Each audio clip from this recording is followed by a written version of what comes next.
ವಿಶೇಷ ಮುತುವರ್ಜಿಯಿಂದ ಪೊಲೀಸ್ ಕಾರ್ಯಾಚರಣೆ ಮುಂದಾಳತ್ವ ವಹಿಸಿ ಮಾರ್ಗದರ್ಶನ ನೀಡುವ ಮೂಲಕ ಎಲ್ಲ ನಕ್ಸಲರನ್ನ ಶರಣಾಗುವಂತೆ ಮಾಡಿದಂಥ ರಾಜ್ಯ ಗುಪ್ತವಾರ್ತೆ ನಿರ್ದೇಶಕ ಹೇಮಂತ್ ಎಂ ನಿಂಬಾಳ್ಕರ್ ಅವರಿಗೆ ಮುಖ್ಯಮಂತ್ರಿ ಸಿದ್ದರಾಮಯ್ಯ ಅವರು ಸ್ವರ್ಣ ಪದಕ ಪ್ರದಾನ ಮಾಡಿದರು. ಬೆಂಗಳೂರಿನ field marshal Manekshaw parade ಮೈದಾನದಲ್ಲಿ ಇಂದು ಬೆಳಗ್ಗೆ ಪೊಲೀಸ್ ಧ್ವಜ ದಿನಾಚರಣೆ ಸಮಾರಂಭದಲ್ಲಿ ಪದಕ ಪ್ರದಾನ ಮಾಡಲಾಯಿತು. 1998ರ ಬ್ಯಾಚ್ನ IPS ಅಧಿಕಾರಿಯಾಗಿರುವ ಹೇಮಂತ್ ನಿಂಬಾಳ್ಕರ್ ಅವರು ಪ್ರಸ್ತುತ ವಾರ್ತಾ ಮತ್ತು ಸಾರ್ವಜನಿಕ ಸಂಪರ್ಕ ಇಲಾಖೆ ಆಯುಕ್ತರಾಗಿ ಸೇವೆ ಸಲ್ಲಿಸ್ತಾ ಇದ್ದಾರೆ.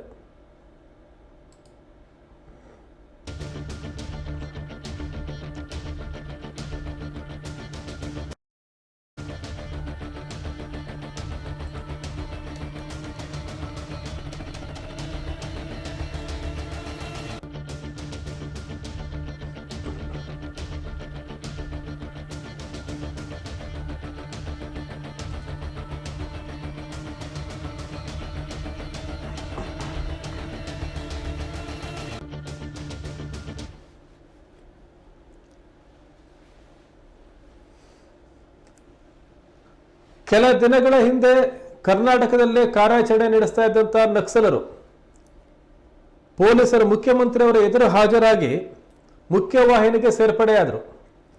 ಈ ಪ್ರಕ್ರಿಯೆ ಇಲ್ಲಿ ಮಾರ್ಗದರ್ಶನ ಮಾಡಿದ್ದು ಮತ್ತು ಮುಂದಾಳತ್ವ ವಹಿಸಿದ್ದು ಹೇಮಂತ್ ಎಂ ನಿಂಬಾಳ್ಕರ್. ಹಾಗಾಗಿ ಇವರಿಗೆ ಮುಖ್ಯಮಂತ್ರಿ ಸಿದ್ದರಾಮಯ್ಯ ಅವರು ಸ್ವರ್ಣ ಪದಕ ಪ್ರದಾನ ಮಾಡಿದ್ದಾರೆ. ಪೊಲೀಸ್ ಧ್ವಜ ದಿನಾಚರಣೆ ಸಮಾರಂಭದಲ್ಲಿ ಈ ಪದಕವನ್ನು ಪ್ರದಾನ ಮಾಡಲಾಯಿತು. ಈಗ ಕರ್ನಾಟಕದಲ್ಲಿ ಎಲ್ಲಿಯೂ ಸಹ ನಕ್ಸಲ್ ಚಟುವಟಿಕೆ ಇಲ್ಲ.